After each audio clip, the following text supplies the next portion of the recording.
You've tried everything: morning routines, productivity apps, journals you swore you'd fill every single day. You made promises to yourself that this time would be different, that you'd finally become the person who just does the thing without 3 hours of mental negotiation first. And for a few days, maybe even a couple weeks, it worked. You felt unstoppable, like you'd finally cracked the code everyone else seemed born knowing. Then one morning you woke up and the engine was gone, just completely empty. And every expert, every video, every well-meaning friend told you the same thing. You just need more discipline. You need to try harder. You need to want it more. But here's what nobody told you. The problem was never your discipline. Let me show you what's really happening. Because once you see it, everything that never made sense about yourself suddenly clicks into place. Think about the last time you deep cleaned your entire apartment at 2 in the morning, or spent 6 hours straight learning everything about something that caught your interest, forgetting to eat, forgetting to check your phone, completely absorbed. Then remember yesterday, when you couldn't make yourself reply to a single email, even though it would take 30 seconds, and you knew it was important. Same brain, same person, completely different level of function. That's not a discipline problem. That's a fundamental difference in how your brain generates and uses energy for tasks. If you're getting something out of this, go ahead and hit that subscribe button and leave a like. It actually helps more people find content like this, and I'll be here every week talking about the real experiences behind how our minds actually work. Most people's brains run on a relatively steady fuel system. They decide to do something. They feel a little resistance maybe, but they can pretty consistently generate enough mental energy to push through and complete the task. For you, it's different. Your brain doesn't create that activation energy unless certain conditions are met. And those conditions have nothing to do with how much you care or how much discipline you have. They have to do with novelty, urgency, interest, or emotional intensity. Without one of those elements, it's not that the task feels hard. It feels impossible, like trying to start a car with no gas. You can turn the key as many times as you want. This is why you can spend 10 hours building something you're excited about, but you can't spend 10 minutes doing something boring that you know you need to do. This is why deadlines suddenly make you functional, why you work best under pressure, why you've pulled off things at the last second that seemed impossible, then felt ashamed that you couldn't just do them calmly in advance like a normal person. You've been judging yourself for years based on a system that doesn't match how your brain actually operates. And here's the part that really hurts. You probably internalized all of it. You started believing you were lazy, unreliable, self-sabotaging, someone who just can't get their life together no matter how hard they try. You looked at other people who seemed to effortlessly show up on time, follow through, keep their space organized, and you wondered what was wrong with you. Why you had to fight so hard for things that seemed easy for everyone else. So you tried to fix it with discipline. You set stricter rules. You punished yourself when you failed. You white-knuckled your way through routines that felt like walking through concrete. And sometimes it worked for a minute, but it was never sustainable. Because you weren't working with your brain. You were working against it. Let me give you an image that might make this clearer. Imagine your brain as a very specific kind of engine. Most people have engines that run on regular fuel. Steady, predictable, always available.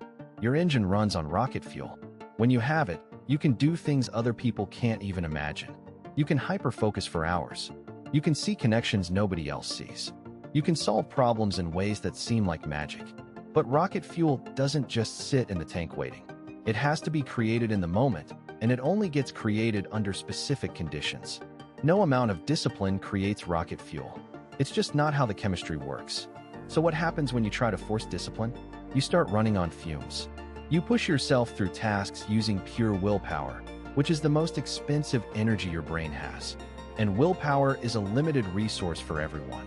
But for you, it runs out faster because you're using it to compensate for a system that isn't naturally generating the fuel you need. That's why you feel exhausted after doing simple things.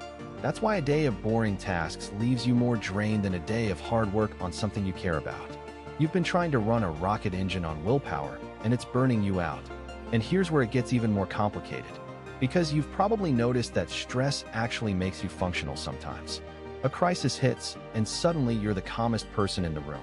You're solving problems, making decisions, taking action. That's because crisis creates urgency, and urgency is one of those conditions that generates fuel for your specific engine. So you might have unconsciously started creating stress in your own life just to feel functional. waiting until the last minute, overcommitting, putting yourself in situations where you have no choice but to perform. It works in the short term, but it's not sustainable. And it reinforces this idea that you only work well under pressure, which makes you feel even more broken. The truth is, you're not broken. You're just operating with an instruction manual written for a completely different machine. Here's another thing nobody talks about: the guilt. The crushing guilt that comes after every cycle. You finally get momentum, you feel amazing, you get so much done, and then you crash. And when you crash, you don't just lose energy. You lose faith in yourself. Because you think, here we go again, I couldn't even keep it going for a week. What's wrong with me? Why do I always do this? But that crash isn't a personal failure.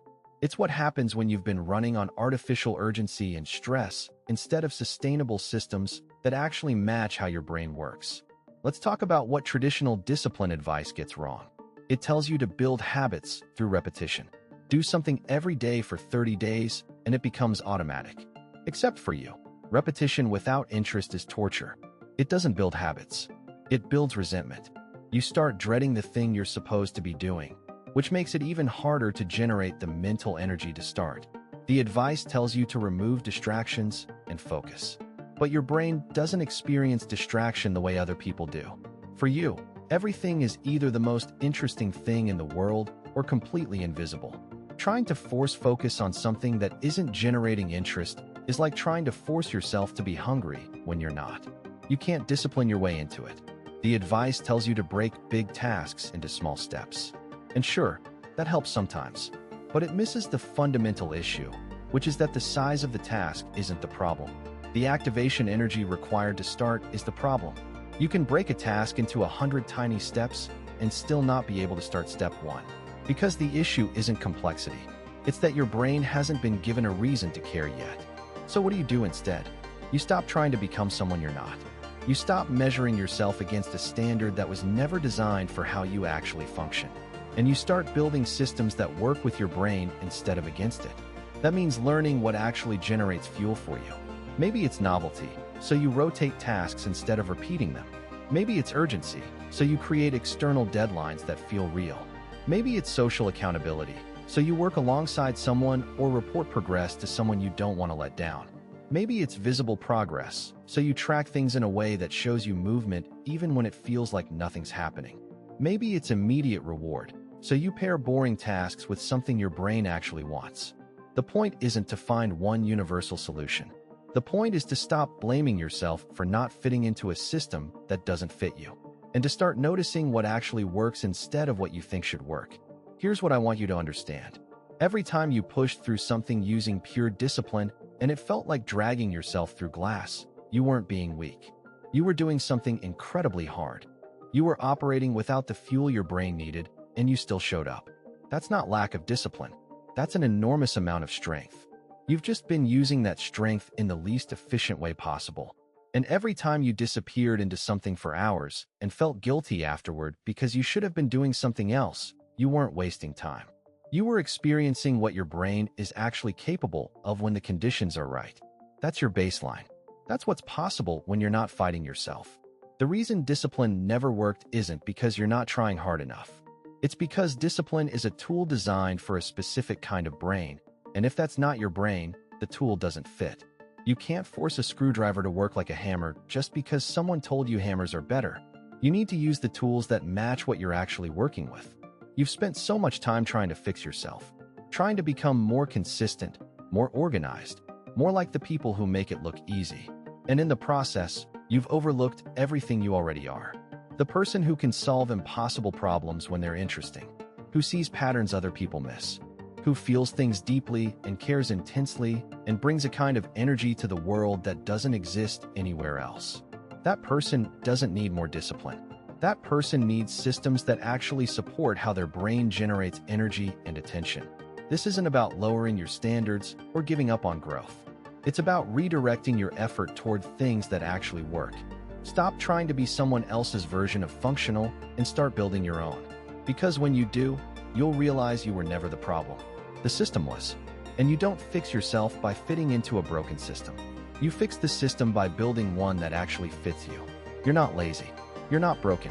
You're not lacking willpower or character or discipline. You're operating with a brain that works differently, and the world handed you instructions for the wrong model. That's it. That's the whole thing. And once you see it, you can't unsee it. And that's when everything starts to change.